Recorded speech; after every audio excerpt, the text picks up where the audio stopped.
after me. With a solemn sense of responsibility and imploring the aid of the divine providence, we do solemnly swear to hold with untarnished honor to ourselves and to our alma mater, to uphold and maintain the sublime virtues of loyalty, love, and service, which he nobly bequeathed to us to guard against ignominy and desecration. This certificate, which shall now forever stand as a symbol of trust to keep and duty to perform. So help us God. At this juncture, may we request everyone to please stand. May I request everyone to please stand. Alma Mater, by singing the Alma Mater song, to be conducted by Ms. Daisy R. Amaro.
In every memorable moment in one's life, there are always songs that embody inherent emotions.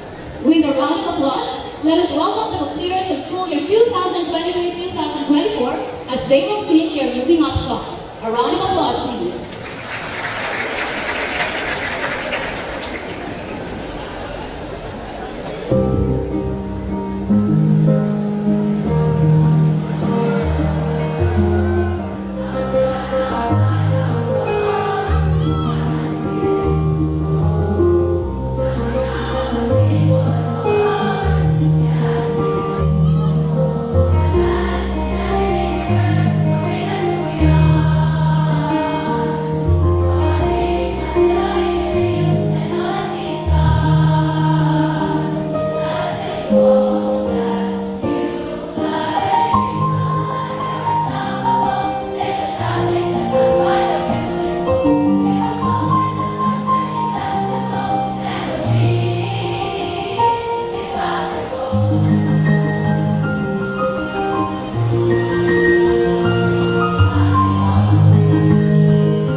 goals in life.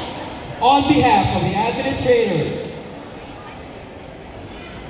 hello. On behalf of the administrators, faculty, and non-teaching staff, we would like to say thank you for the unending support to our dear. To all parents, guardians, and completers, congratulations! With your acquired skills, together we can foresee the realization of this year's theme of the Department of Education, Kabataang Pilipino para sa matatag na kinabukasan ng bagong Pilipinas. Truly, the Mandaue City Comprehensive National High School is committed to foster a new generation of Filipinos ready to face tomorrow's challenges with resilience and determination. I am Mandaue. We are Mandaue. Move Mandaue, bringing the best, always the best.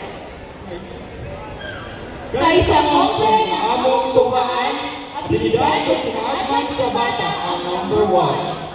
With the retirement of the colors, the moving uprights of Mandaue City Comprehensive National High School is now declared closed. Ladies and gentlemen, the recessional